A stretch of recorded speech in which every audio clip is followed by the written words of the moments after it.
Thank you so much for being here. And I think the conversation we're going to have here today is very important for the time that we are in, given the rise of digital, how the market is fragmented, how the consumer journey is getting fragmented. The journey is not as linear as it was anymore. You have meme marketing agencies, social media agencies, influencer marketing agencies, the creative agencies there, and then there are the media agencies, etc. So it's becoming more and more fragmented for clients, more and more relationships between clients and several. Would you like to come forward? Great. So, given how the shape of the market is changing, we figure that this is an important conversation to have. Also because the refrain we often hear within the industry is also that the agency on record, that title is kind of dead, right? I see all of you kind of nodding, and so I guess you're right on that. So let me start with, for the marketers here, I want to ask, to begin with, how many agencies do each of you work with? Sanjay. Yes. So I think agency on record as a feature has still got some marketplace life for the cars. But the number of agencies have increased in the last year, definitely. Because now even agencies are not shying away that we are only exercising X subject or Y subject or an X market. And if you look back, that has become touch points for the consumer, for a viewer, or the end consumer has increased over the last decades. And nowadays you see, even for packaging, there is a specialized agency. There is the smallest of the task, translation, there is a specialized agency that they are doing transcreation, not the translation. So each subject, for each touch point, earlier there used to be a house of one single agency, now there are a range of agencies. And now that also is changing now. Even the larger agencies, they are also creating a specialist wing inside the main agencies. And which is again we are again reaching back to the earlier era, which will ease the grants like marketplace life at the client side. So I think it's a cyclic change. So therefore, the question I want you to maybe answer is, do you therefore end up working with a packaging agency, an influencer marketing agency? So do you have like 5, 6, a panel of agencies that you work with? We work with at least 8 to 10 agencies. 8 to 10, wow. Yeah. And we have mainly 4, 5 consumer brands. So for each kind of a work, there has to be a specialized agency, and that's the world as of now. Sudeep, is it the same case for you? We would work with possibly about 7 to 8 agencies. I would just possibly define it slightly differently. There are a lot of, so number one, why do we use agencies? We use agencies to get efficiencies and access to best-in-class talent into specific work, which is not our work. And that is why we used to use them. Now, I see my agency partners clearly cut into 2 parts. There are one who I say are one-touch guys.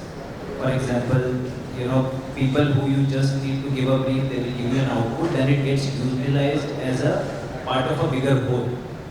Then there are partners that you really deeply engage with, who are the ones who are truly brand partners. They are possibly a bigger brand custodians than some of the brand managers that I have. They've been on the brand for longer. So they have significant amount of residual knowledge apart from possibly the founder of the company. And hence, those kind of agencies are limited and which continue to be with us, and we want the relationship to thrive, foster, etc., etc. we will keep having many more one-touch agencies depending on how many specializations come by. I've also seen a number of bigger agencies trying to build their in-house capability by either insourcing, buying other agencies, or creating their own talent pool. And hence, I frankly don't mind if one-touch agencies proliferate, but the real brand partners, the one who you really invest with, those are the ones should be fewer, and you should nourish and deepen relationship with them. So that's how I see the ecosystem. What about you? How is your story similar? Yeah, it is almost similar, but given the nature of business that we are, it's an extremely difficult, complex world for people to understand. And therefore, when we invest in a partner to come and work with us, we hope that the partner also equally invests back in understanding our business. And once they've done that, we want to stick with them because it becomes easier to manage with them. It becomes, like the brand custodians that they're talking about. It is, much better because then, therefore, you have someone who's also working along with you towards your goals versus you trying to work with some 8-10 agencies, because then it becomes a very challenging affair, especially in a complex business like ours. We are not an FMCG company, right? We are not a FMCG company or a durable company or a consumer company. We are a BFSI company, and that too a niche in the entire segment. So for us, the situation is, we try and work with 3 or 4 at max, and we also try and build capabilities within the system. And therefore, that's how we actually try and simplify our lives in the system. Got it, thank you. Shams and Aditya, if I could come to you now, can you tell me, and we seem to have not one of those specialized agencies, so it might be interesting to hear from the two of you today. How is it that your relationships with agencies are changing, with clients are changing? Is it that, I'm guessing that a Wunderman Thompson or a DDB would actually be that brand custodian that all the marketers here are talking about. Are your relationships as long as they used to be with brands, or is that time also reducing? What are you doing to address this need for specialization? So I think the need for brand agencies is more relevant than ever before. I come from predominantly a digital background, coming into perhaps the oldest advertising agency in India. And the reason for that was very simple, that I saw this opportunity to bring exactly what I think all the need is today. The clients want one agency to help them navigate this. I might not have all the specialists with me, but I am the brand custodian. I am the partner to the brands. Can I give them a solve which moves across the entire consumer journey, helps them navigate that consumer journey, and then we can say, okay, let's bring in a specialist to deliver perhaps a new innovation that's coming up, a new platform that's coming up, or influencer marketing, etc., etc. I mean, I don't know if we call it influencer marketing anymore. We call it more on the content space. I mean, they're all content creators now. So I think where the evolution of the agency model needs to go towards is again becoming a partner and not just a advertising agency towards clients. I think clients are increasingly looking at the larger agencies to say, how will you solve problems for me? How your understanding of consumers, you've been working with consumers, you have deep insights for years. I think as he was talking about, there are agencies which understand the brand so well, because typically at the marketing side there are a lot of people who are new. So the agencies, like when we have relationships that are 30, 40-year-old, we have people who have in-depth knowledge both of the brand as well as consumers. Why should I just limit myself to just one aspect of advertising? I need to take it to the entire value chain of what the consumer touch points are, as you spoke about. So I think that's the part that we want to play as the lead agency, or as, I would put it as the lead partner to the brands. And then the evolve is that, yes, we have in-house agencies which do digital. Digital agencies are brilliant at understanding platforms, understanding newer ways of reaching out to consumers. But the brand agency will always be owning the partnership as far as the brand is concerned. How do I get that connect right and get a seamless, through the whole journey is what I think is really the role. And you want to make their lives easier. I mean, interacting with the agencies is not easy. And increasingly, it's like, I don't think the marketing team has increased that much. You will still have the same amount of people which you had 10 years ago, but now suddenly, instead of interacting with 2 agencies, you're interacting with 8 or 10. Just imagine the amount of bandwidth that just goes in there. Got it. Thank you, Shams. Aditya, if I can come to you now, the point that Shams is making, that interacting with 8 agencies is hard, and agencies are also, for a brand, interacting with 8 agencies is hard. Agencies are also building these capabilities in-house. But is it also the case that brand custodian agency or the lead agency is possibly becoming the agency that connects the client to several other agencies? Are you becoming a vendor in the middle, connecting the brand to all these other agencies? Yes and no. I think this is what the reality of our business is, and the reality of the world in which the brands that we manage have to operate and win. And it really does depend heavily on the kind of infrastructure that clients are building.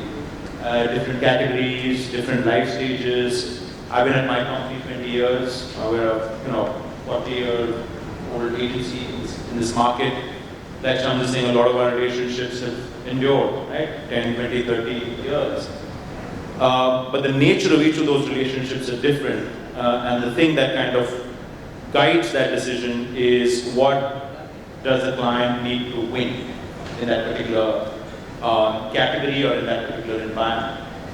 And we've played all kinds of roles. We've had situations where we're working with in-house agencies that have been built, content that we've built within client companies, and we've done that with a reasonable amount of success. Some of the most disproportionate growth we've been able to deliver with clients has happened in partnership with tech companies. Some of it has happened with specialized agencies that work within the same holding group, some which are directly under the control of our management, and others that have nothing to do with us, right? And the important thing in all of this is for people at the agency and to be clear about the fact that it isn't so much about trying to sell everything you own and shove everything you own down a client's throat. It is to find a way to be useful, whether you're a brand custodian or a specialized service, to be useful to the problem or the opportunity that client's trying to solve. And it's just a different way of thinking about life in the world. And it's not new, because this thing started when the holding groups decided to spin media out many moons ago. Right? Now it's inconceivable to think of a world where media agencies and creative agencies sat together. And that same complexity now mirrors in the rest of the agency ecosystem, where you have performance agencies and social media data. So there is no easy and simple answer to it, except that if you do your work with integrity and you keep the brand and the consumer and the desire to win at the center of it, you have to build a model where you're able to play in all of these different ways, regardless of how much of that value chain you own or control. Okay, and now I want to once again hear from Sanjay, Sudeep, and Sujay. What I want to know now is the agencies that we often speak to, and even what we're hearing now, is that they want to be partners, they want to contribute in that growth that the brand is seeking. And in that quest, they want an audience, not just sometimes with the CMO, but at the business level with the CEO. They want to make an impact. So in that quest to do so, do you think that the model that we have arrived at right now, what your integrated agencies are able to offer, is that helping you, aiding you? Are there gaps that need to be filled?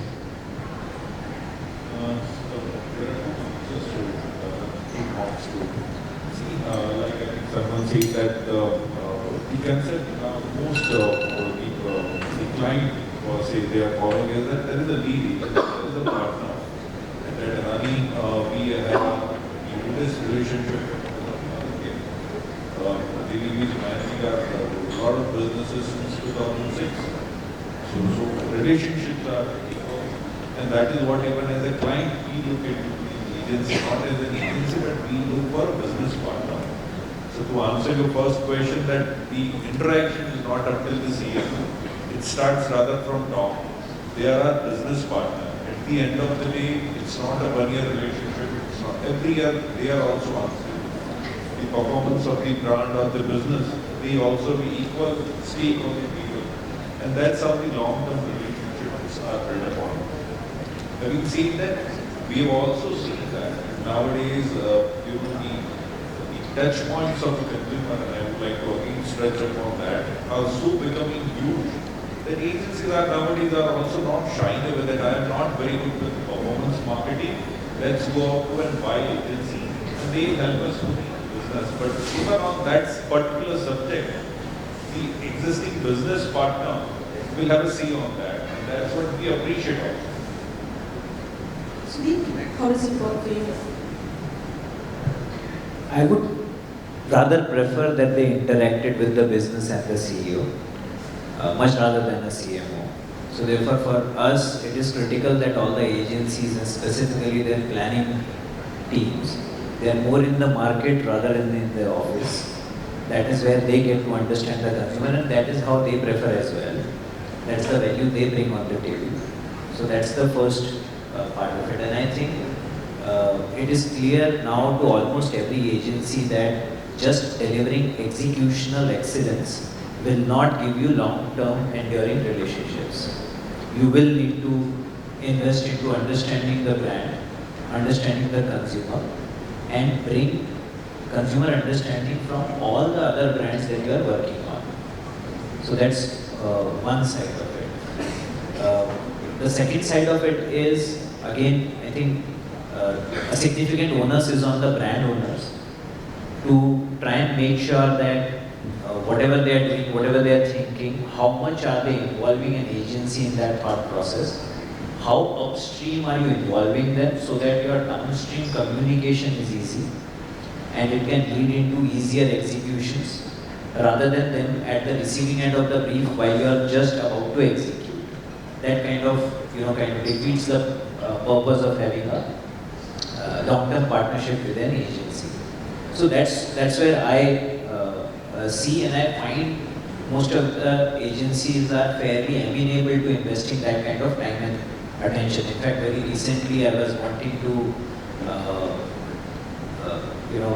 get a content marketing agency on board, and they were clear that they wanted a significant chunk of their leadership to come and get briefed, and so therefore they wanted us to pay for that briefing so that they are able to dedicate that time and effort. And I really respected that. We paid for it, we got all of them down, did an elaborate briefing. Hopefully we will derive value out of it, but I respect agencies who respect their own time, money, attention that they are putting on the table.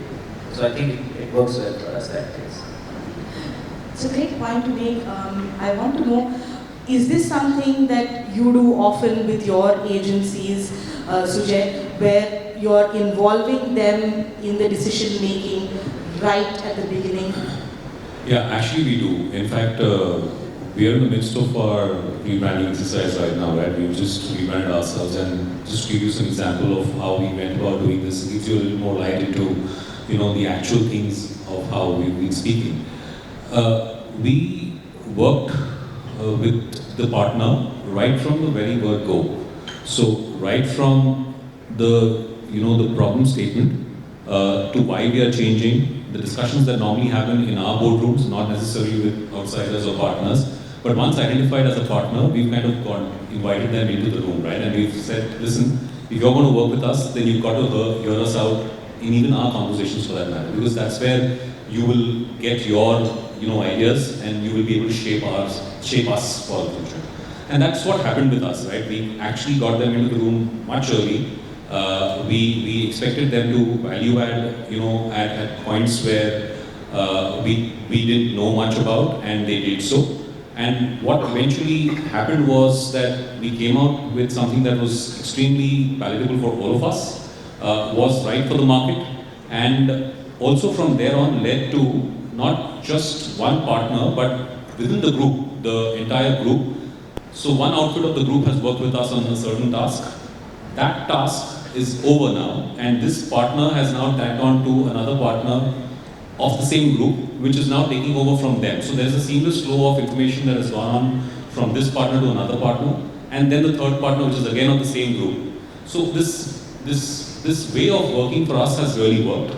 And but having said that, what's also happened, and Aditya, I want to kind of talk about this, when we do say things, that we want to be invested and we want to kind of also work with, maybe some external partner coming in and working along with you, even though you are the lead agency. I'm not kind of saying that to you, but we've experienced that many a times there's a lot of resistance that we face. Okay, and sometimes it's about the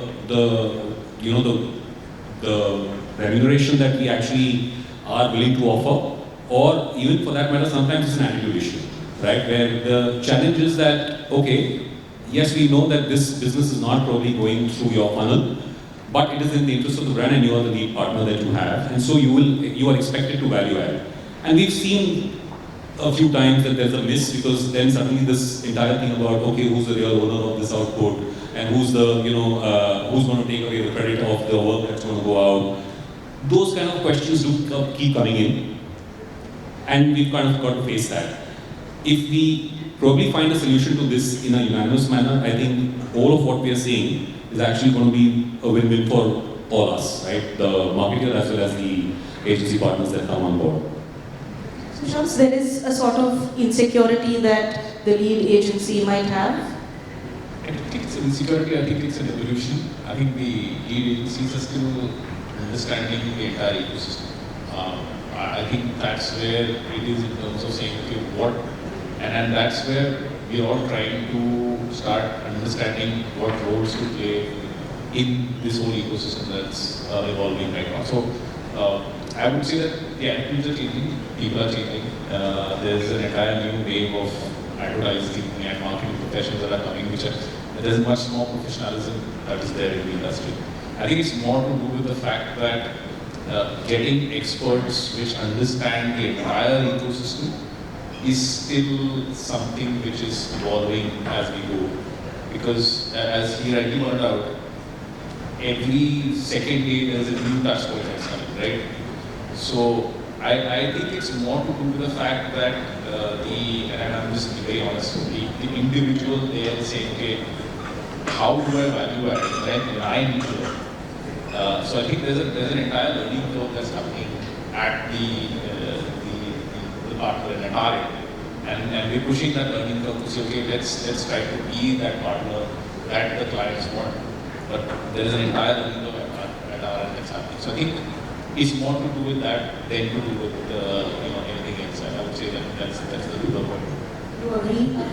Yeah, it's such an interesting discussion because it's such a fine line between the humility of accepting that there are some things you don't know and you're not good at, and the confidence of knowing that what you know really matters, and to be open to that reality, to be invested in it. And you hear that as a common theme.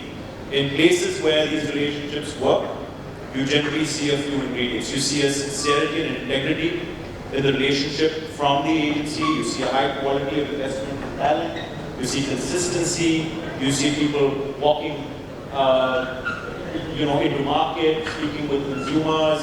You see clarity around the fact that our success and our growth is intrinsically tied into the client's success and growth.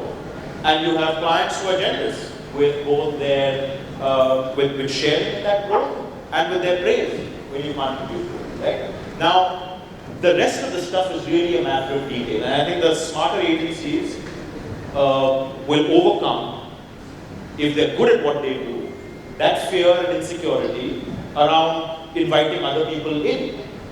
Because the real value of our business is in that consistency and an ability to be able to drive demand, drive disproportionate profitability through the power of brands and creativity.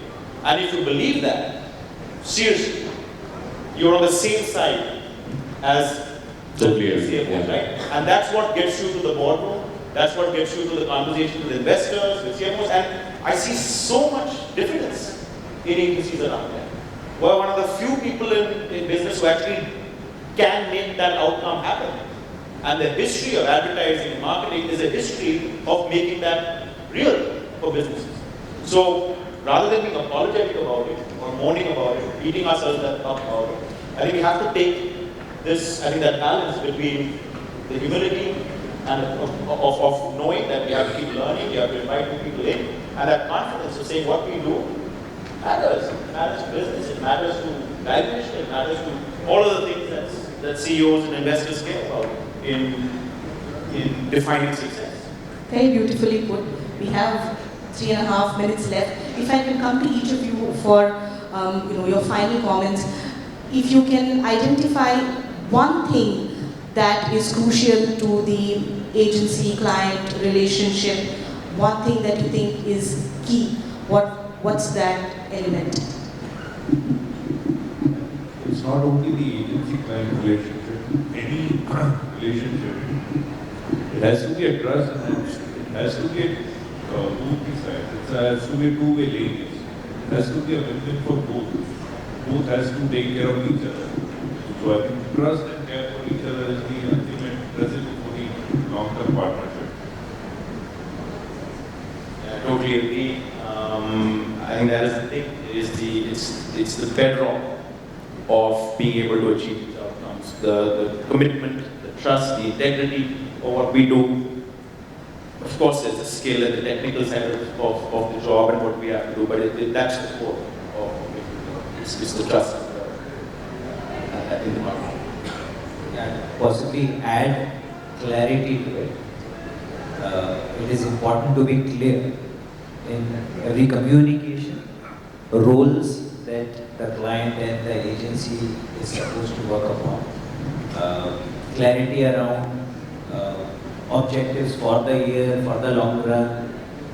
Whenever there is something is not going right, clarity around that. Whenever something is going well, clarity of appreciation, clarity of remuneration, etc. I think being clear and transparent possibly is very, very critical, and that will take you through all kind of good and bad times. Yeah, I think we're just doing is adding.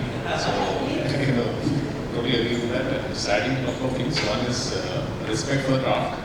I think what the clients on one side need to understand is that, and we also need to behave as the experts in the room, is that we bring something. So it's really the respect that we need to have with each other.